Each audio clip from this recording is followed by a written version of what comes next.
yourself.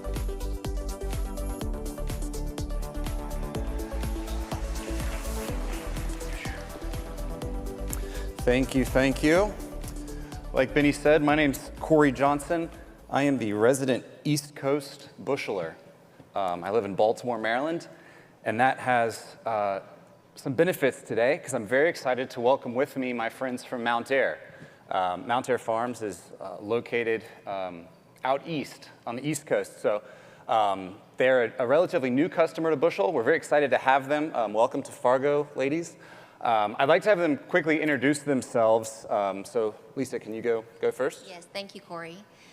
My name is Lisa Williams. I'm a director of agribusiness contract management at Mountaire. I've been there a couple of years. And I'm Ashling Murphy. I'm our marketing and strategic planning manager at Mountaire, and I've been here about 2 years too. And my name is Kim O'Neill. My position is contract manager, and I've been with the company for over 13 years. And as well as that, my husband and I own a family farm in the first state of Delaware. And we're lucky enough to also have another team member from Mountaire, Emily, on with us. She's remote today, but we wanted her insights as well. So hey, Emily. Hey guys, thank you, Corey. My name is Emily Ennis. I'm a senior grain merchandising manager over domestic sales for Mountaire. Cool, thank you. I think it'd be fun for the audience to learn a little bit about Mountaire, specifically where you are, what you do. I debated in my head throwing up the Wayne's World clip when they discussed Delaware, because what's Delaware? Yeah, we've seen it a lot. I went to grad school in Delaware, so I'm used to the joke. But Kim, could you give us a rundown of Mountaire, where you are, what you guys do? Sure, I'd love to, Corey. I'd love to brag a little bit about Mountaire. We have 13 grain facilities and 6 feed mills across the states of Delaware, Maryland, Virginia, and North Carolina. We also take grain from our neighboring states of South Carolina, Pennsylvania, and New Jersey. We also are the 4th largest poultry fully integrated company in the U.S. On an average, we will handle 4 million bushels of wheat, 6 million bushels of soybeans, and over 80 million bushels of corn that we use primarily in our feed mills. Cool. Can you give us a glimpse of, I guess, most everyone here is from the Midwest, so they have that sort of geography and picture in their head. What does Eastern Shore farming look like? Any specific challenges to your farmers or to your operations that might be different from what the rest of the audience is experiencing? Yeah, I would say probably one of our biggest challenges is the development. We are close to the bay, so everyone wants to retire there, and of course we have no taxes there, so they like to come there for that reason too. And with that, our farmland is depleting, and the older farmers are dying off, and their children may not want anything to do with ag. They see dollar signs, and they are ready to sell and get the money. Now, as Vance said earlier today, that's kind of going away a little bit because it's going more to Bitcoin. So we might see that change over the next years, but for right now, we are losing our farmland, and that is a big problem. Not only with that, when we bring the new city folk, that's what we call them, to the shore, they don't understand farming and agriculture, and they don't like poultry manure. They don't like the smell. They don't like 24/7 irrigation pumps running all night long. And that is a big challenge for us. And not only that, where we have to run the irrigation 24/7 because it is so dry, it's very costly for the farmers. Probably another challenge that we see is the sandy soil we have there. So we do have to, if you don't have irrigation, you're pretty much in trouble during drought seasons because you're not going to get any yield on your crops. and then you'll be turning it in for crop insurance. And it's very sandy there. And another challenge is our cutoff. We have small farms. We have small farmers and small farms. So we may have a farmer that has 2,000 acres. Of those 2,000 acres, 500 acres might be on one plot, and then he might have to drive 5 miles down the road to get to another 200 acres and then to another 200 acres. But to get to that is difficult with the large machinery. The people don't understand, and they're riding by blowing their horns and saying, get off the road, and the farmers are having to pull off the side of the road continuously to get to their other fields, and that makes it hard for them. And some of the farmers may only have a 50-acre farm, but it's all important to them. That's their livelihood, and that's important to them. The last thing I'll say is because we are close to the bay, we're under scrutiny by the government all the time. We have strict nutrient management plans. They're always looking for any reason to blame farmers for that, so they don't like runoff in the bays. And we're only permitted to spread so much fertilizer a year. We're told how much we can spread. It's continuously being tested. The soil's being tested because of the runoff in the bay. And if any kind of bacteria ends up in the bay, it's always blamed on agriculture. Thanks. Emily, you lived in Midwest and out on the shore. Any differences in the farmer sentiment from your experience? Absolutely. Where I was at Mountaire, I was at Tyson Foods. So I worked with farmers all through the Southeast and also the Midwest. And I'll say that farmers are the same everywhere. I mean, they're salt of the earth. They're feeding the country, feeding the world. And so, moving up to Delaware from a southern state, I kind of had some preconceived notions about what I thought, the farmers might be like, and I was very, very surprised to find that they're much the same. And, they still want to talk to you on the phone. They still want to build those relationships. I would say the differences would definitely be in the size of the operations. To give it some context, I have a few things that y'all might be surprised by. A lot of our farmers will call in wanting to only contract one load of a commodity. And some farmers even call in wanting to contract 250 bushels, a fourth of a truckload.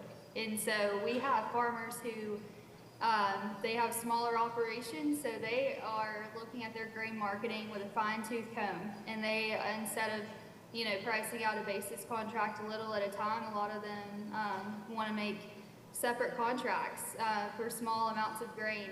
And that's something, working at Tyson, we were looking at, tens of loads when we were looking at contracting. So that's been a big difference.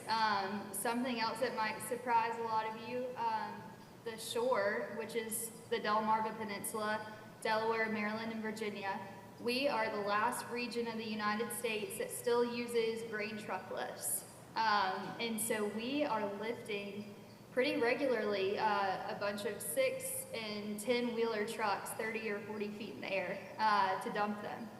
Our facility in Eastville, Virginia, 70% of the bushels that come into that facility actually have to be lifted and dumped. And so that's something that kind of, I think, puts into context how small a lot of these operations are. They're pretty much priced out of buying hopper bottom trucks because of how small some of the operations are. So I would say our merchants are talking to a lot more farmers, maybe for a lot smaller of deals. But all in all, farmers are the same to work with. I feel like they've been the same with adopting this technology, and we've been really pleased. I think we'll get into that a little bit later. But farmers are the same everywhere. Nice. Lisa, Emily mentioned a couple, but so we started working together last year, Mountaire and Bushel. What were some of the problems that you were facing when you joined Mountaire that you looked to Bushel to help you solve? Yeah. So a few of us came from a previous company, and we had experience with this type of technology. And the problem that we saw when we got to Mountaire was that they didn't have a way to share information with their farmers. So they were spending a lot of time doing things that shouldn't take so much time, like sending bid information across text to their farmers. And if you're a farmer and you wanted to know something about facility hours or contract balances, settlements, anything like that, you had to call that merchandiser. And those merchandisers are managing 300 and 400 farmers at a time. So we knew immediately when we got there that we had to get a digital tool such as this at Mountaire, and we went to work right away. Walk the audience through what you're using today and then what's been most impactful in the first 9 months? I don't even know how long we've been live. 9 months, I think. We went live in August. Okay. So, yeah. So today we are using the Bushel platform, Bushel Mobile, Bushel Trade. And after this conference, I hope we're using Wallet and the CRM tool and all of that good stuff. Here, here. But some exciting things that are happening with Bushel. I think the most impactful thing is the self-service that it's given to our farmers. Of course, they didn't have anything, they had to call. So that alone helped all of our workflows, gave our farmers what they needed. And what it did for our merchandisers, it allowed them to have more meaningful conversations with their farmers. Instead of talking about contract balances and what ticket went where, they're able to talk about pricing strategies and market fundamentals. And Emily can elaborate on that in a little bit, but I think that's been the biggest impact. Cool. Ashley, this might be for you. What specifically do you see the farmer self-serve a lot of out of the portal? Yeah, so one thing that we've seen a lot of is in the past we had a lot of farmers reach out to us during crop insurance season asking for their proof of yield reports. And when we used to send that out, the software system that we were printing it from, they didn't like the way that it looked and it just wasn't working well. So now they can self-serve, they can export all that information both from their phone or their laptop and send it directly to their insurance agent. Very cool. I don't know if you guys know the story, but that settlement report was a customer request a couple of years ago with the exact same problem. So it's cool that we built something that somebody else also wanted to use. So that's awesome. Emily, Lisa teed you up, but can you talk about how the merchandisers are using the tool today? Absolutely. So like Lisa was saying, we were spending all day long taking phone calls with farmers looking for balances and contracted amounts, what their basis was at, what their basis rolled at, everything like that, because we truly had no way to get that information to them besides either them calling us on the phone, sending us a text message, or us sending them something through snail mail. So we had a huge gap in information transfer, and we found that a lot of farmers, they would have to call us for pretty much everything. Think about 300-400 farmers per person, and during harvest, if every one of them needs to give you a call, whether it's a 30-second conversation or a 5-minute conversation, that pretty much takes up your whole day. And so we found that them being able to self-service for a lot of those things and be able to look at their balances and everything like that from their combine even, that's helped limit some of those administrative phone calls. And so now when we're making outbound calls, we actually have time during harvest to make outbound calls and make sure that grain is moving to our facilities and we're not missing out on those bushels. With the shore having so many small farmers, a lot of them do not have storage, and so if you miss out on those harvest bushels, then you're missing out on your handle for the year. And so it's just been instrumental with that. Then being able to go and even look at bids has helped move some grain to our facilities. They're able to see real time when we go and update and increase a bid, and they pull that truck around and come to our elevator instead of the competition. So it's just been night and day, and we have a lot more time to actually do what's bringing Mountaire value. Nice. I imagine if you're writing 250 bushel contracts, that was a lot of stamps and envelopes. Absolutely. How's the e-sign been going? Is that a big promotion from your team? Absolutely. The e-sign, we've been doing everything we can to push that out because our farmers really like to see us, boots on the ground. And so if we're printing out contracts and mailing them, that kind of, chains us to our desk. And so if we're able to actually go and send those out via e-sign. We don't have to go into the office as much. We can do it, straight from our laptop in the field. And also, I feel like it prevents errors on our side too. The farmer's getting the contract within minutes of making it, so they're able to go and look and make sure that they agree to the contract. We haven't made any mistakes on our end, and that even goes into our settlements. You look at a year and a half ago, and we didn't realize we had an error on a ticket or a contract application or a wrong farmer until someone got a check in a settlement and they saw that something wasn't right. Now we are getting a lot more phone calls with farmers catching those issues before we ever write a check. So we're saving, I don't know the exact numbers, but I would venture to say that we're saving a lot of money on postage, return checks, void checks, and everything like that as well. Very cool.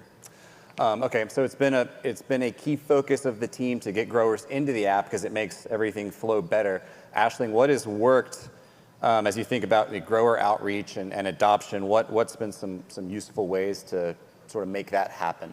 Yeah, so most recently, Tyler helped us put our hours of operation and then add all of our facility managers and merchandisers' phone numbers in. So that's been really helpful in streamlining phone calls and reducing the number of misdirected calls. So that's really helped, along with our push notifications. That's been a really good way that we've increased our communication with farmers. So whether it's, especially at harvest, extended hours, or if we have grower outreach events or, a food truck coming, we let them know through that. Nice. You guys started in August, and we made a really big push for this at the beginning, but can you talk about adoption? And I think it's useful to kind of look back at what worked then, but also as we talk about looking forward, what worked well for adoption, and what are some sort of back to basics things that others could take away for how to get more growers into the app? Yeah, so one thing that we did when we first launched was had 5 or 6 in-person rollout events. So we had invited all of our farmers and provided lunch. And then one-on-one provided a tutorial of how to log in, how to use the app. And it gave them an opportunity to ask questions. And then we also did things like, before we had the rollout, we had a monthly newsletter that we would send, a few teasers and the benefits of the app in there. And then also a lot of the marketing materials that Bushel provided, and we had some banners up at Harvest really to get the word out. Nice. I don't remember his name, but we should say his name because this is how good it was. But if you want to do a whole pig, a whole pig picking, that's a good way to get farmers out to your event as well, because that was awesome. Yeah. I think what's pretty cool about what you guys have been hinting at, but I think we should call it out explicitly, is that you've used this tool as a way to supplement the relationships that you already had with your producers. So it was never a way to remove you're not removing the originator or the merchandiser from the relationship they have with the producer. This is a way to enhance that and really sort of tighten that relationship even, right? Yeah, and one thing I've noticed that one of our merchandisers gave feedback on is that it hasn't necessarily stopped farmers from calling, which is we never wanted to stop that, but they have more directed questions. So they might have seen something about their contract in the app, and then they have a, specific question about that compared to, conversations that they could use the app for instead. And I'll add, that's what I meant when I said meaningful conversations, because now they have the time to actually have those types of conversations, build that better relationship. Yeah, yeah. It elevates your team from administrator to advisor. Yeah, very cool. What we were excited about with this group was that there are 4 of you here participating. We talk a lot about the Bushel Champion, but I know at Mountaire there's probably 30, there might be 40 people who log in and utilize Bushel tools. So maybe talk a little bit about sort of the team approach that you guys took when it came to rolling out and using this day to day. I guess maybe first, Lisa, why is it important just to get so many people on board internally as we were looking at Bushel? Well, it's all about adoption and buy-in. And so I will say you can put a shiny brand new tool out there, application, but if nobody uses it, it's worthless, right? So I have a very talented team I'm very excited about. 2 of them are on stage with me. And we could have rolled it out ourselves.